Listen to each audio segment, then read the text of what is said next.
दुनिया में हर घटना का कोई ना कोई कारण होता, हर मौत की कोई कहानी होती है और हर केस की एक फाइल। लेकिन आज मैं जिन 3 मामलों की बात करने जा रहा हूँ उनमें सब कुछ मौजूद है, लाशें भी, सबूत भी, जांच भी। बस एक चीज नहीं है, जवाब। 3 अलग देश, 3 अलग घटनाएं और 3 ऐसे सवाल जिनका जवाब आज तक किसी के पास नहीं। नमस्कार दोस्तों, मैं शेखर झा। आज की इस वीडियो में हम 3 ऐसे असली मामलों को देखेंगे जिन पर जांच हुई, रिकॉर्ड बने, लेकिन जिनका जवाब आज तक नहीं मिला। क्योंकि ये दुनिया जितनी हमें समझ में आती है उतनी ही वो हमें चौंकाती भी है। हम मानते हैं कि हर सवाल का जवाब कहीं ना कहीं मौजूद होता है, लेकिन कुछ घटनाएं ऐसी होती है जो इस भरोसे को हिला देती है। ये धरती सिर्फ सभ्यताओं और विज्ञान की कहानी नहीं है, ये उन रहस्यों की भी गवाह है जिन्हें देखकर खुद इंसान रुक कर सोचने पर मजबूर हो जाता है। कभी सब कुछ सामने होता है फिर भी सच पकड़ में नहीं आता, और शायद यही सबसे अजीब बात है कि इस दुनिया में कभी कभी क्या हुआ से ज्यादा बड़ा सवाल बन जाता है, क्यों हुआ। तो चलिए अब इस सिलसिले की पहली घटना की ओर बढ़ते हैं। 1966 की एक शाम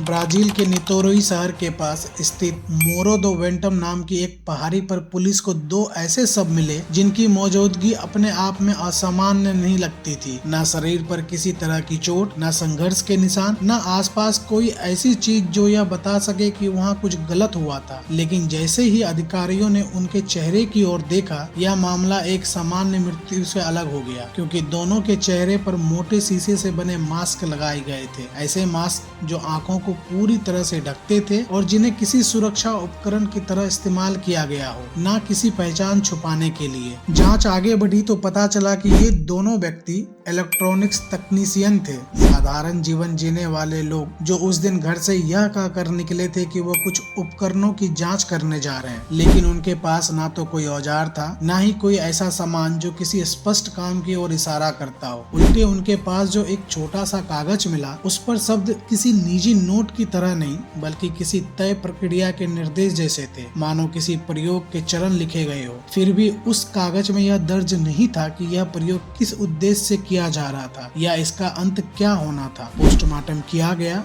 रिपोर्ट तैयार हुई, विशेषज्ञों से राय ली गई, लेकिन ना तो जहर का कोई ठोस प्रमाण मिला, ना किसी बीमारी का संकेत, और ना ही यह साबित किया जा सका कि यह कोई दुर्घटना थी या आत्महत्या। यहाँ तक कि यह भी साफ नहीं हो पाया कि मौत का समय उन लिखे गए निर्देश से मेल खाता है या नहीं। अखबार ने इसे छापा, पुलिस ने फाइल बंद की, लेकिन सवाल वहीं के वहीं रह गए। क्यों 2 सामान्य लोग इतनी सुनसान जगह पर पहुंचे? क्यों उन्हें अपने चेहरे ढकने के लिए शीशे का इस्तेमाल किया? और सबसे अहम, क्यों इस पूरी घटना में सब कुछ दर्ज होने के बावजूद वह कारण कभी सामने नहीं आया जिसे इस कहानी को जन्म दिया?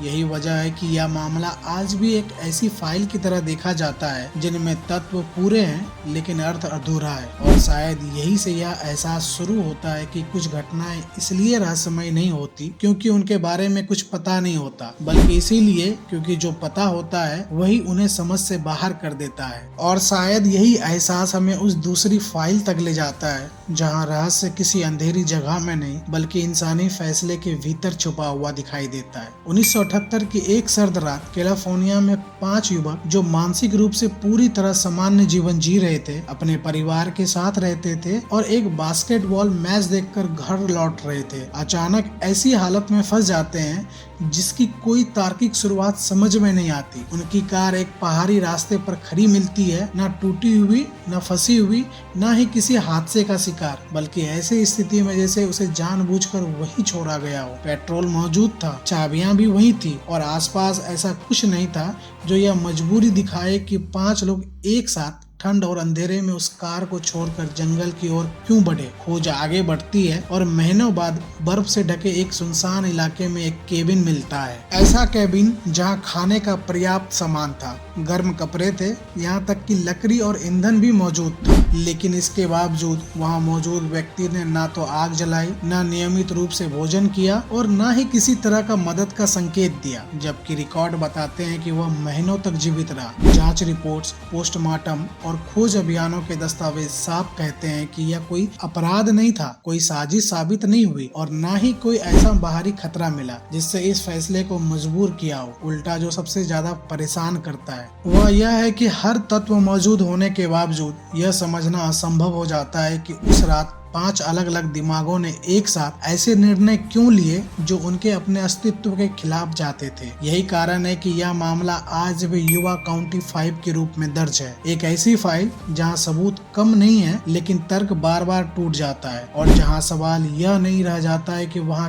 क्या हुआ, बल्कि यह बन जाता है कि इंसान कभी कभी खुद अपने सबसे बड़े रहस्य क्यों बन जाते हैं। 2009 में अमेरिका के ओक्लाहोमा राज्य में जेमिसन परिवार, एक पति पत्नी और उनकी छोटी बच्ची अचानक गायब हो जाता है। यह मामला शुरू से इसीलिए अलग दिखता है क्योंकि यह अनुपस्थिति से ज्यादा मौजूद चीजें सवाल खड़ी करती हैं। उनका ट्रक कुछ ही दिनों बाद एक दूर दराज इलाके में खड़ा मिलता है, लेकिन उनमें ना तो किसी संघर्ष के निशान है, ना जल्दीबाजी के। अंदर उनका पालतू कुत्ता जिंदा है, पर्याप्त नकदी रखी हुई है, मोबाइल फोन वही है और जरूरी सामान भी, मानो परिवार बाहर निकला हो और फिर कभी लौट कर न आया हो। जाँच आगे बढ़ती है, CCTV फुटेज सामने आते हैं जिसमें वही परिवार एक दुकान के बाहर असामान्य व्यवहार करता हुआ दिखता है। ना घबराहट साफ है, ना कोई तत्काल खतरा, बस एक अजीब सी बेचैनी जिसे देखकर यह तय करना मुश्किल हो जाता है कि यह सामान्य दिन का हिस्सा है या किसी आने वाली अनहोनी का झलक। खोज अभियान चलता है, साल बीतते हैं और अंततः परिवार के अवशेष एक जंगली इलाके में मिलते हैं। लेकिन इसके बावजूद मौत का क्रम,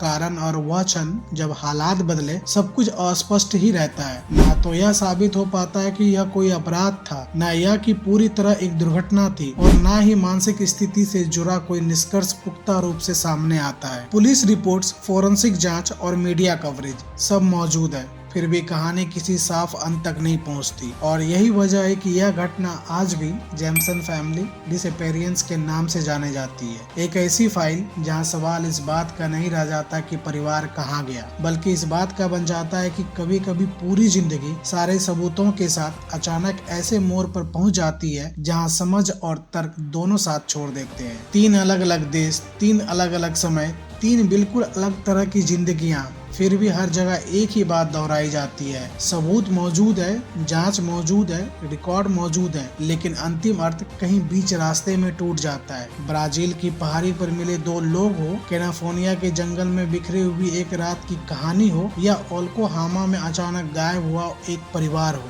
इन मामलों में समस्या जानकारी की कमी नहीं है, बल्कि जानकारी का ज्यादा होना है। क्योंकि हर नया तत्व किसी जवाब के बजाय एक नया सवाल पैदा करता है। कहीं इंसानी निर्णय समझ से बाहर हो जाते हैं, कहीं हालात तर्क के दायरे से निकल जाते हैं, और कहीं सामान्य जिंदगी बिना किसी चेतावनी के ऐसे मोड़ पर पहुंच जाती है जहां कारण और परिणाम के बीच का रिश्ता ही टूट जाता है। इन तीनों घटनाओं को जोड़ने वाली सबसे अहम बात यही है कि यह रहस्य किसी एक जगह, किसी एक व्यक्ति या किसी एक गलती के बंद नहीं है। यह उस सीमा को दिखाता है जहां हमारी समझ, हमारी जांच और हमारा तर्क एक साथ रुक जाते हैं। और शायद यही वजह है कि कुछ फाइलें समय के साथ बंद नहीं होती, वे सिर्फ हमें यह याद दिलाने के लिए बची रहती है कि इस दुनिया में हर सवाल का जवाब मिल जाना जरूरी नहीं। और कभी कभी सबसे सच्चा सच वही होता है जो हमें यह स्वीकार करना सिखा दे कि हम सब कुछ समझ नहीं सकते। और यही खामोशी ही शायद हमारी असली चुनौती है। जब तत्व बोलते हैं और अर्थ चुप हो जाता है तो सवाल हमारे पास रह जाता है, और उसी सवाल में हमारी सोच सिकुड़ जाती है। हमने जांच की, जांच के तरीके सुधारे, विज्ञान के मानक लगाए, पर कुछ घटनाएं इन मानकों के बाहर भी गूंजती है, जैसे कोई अधूरा रिकॉर्ड जो बार बार हमारी समझ को परखता है। इससे न सिर्फ एक एहसास मिलता है कि हर सबूत अपने आप में पूरा उत्तर नहीं बनता, बल्कि यह भी कि कभी कभी सबूतों का भार भी उस सच को छिपा देता है जिसे पाना सबसे जरूरी होता है। वह सीधी साफ वजह जो हमें बताती है कि किस मोड़ पर इंसान, परिस्थिति या इरादा बदल गया। इसीलिए इन फाइलों का असली सवाल केवल क्या हुआ नहीं रह जाता, वह बदल कर पूछता है क्यों हुआ।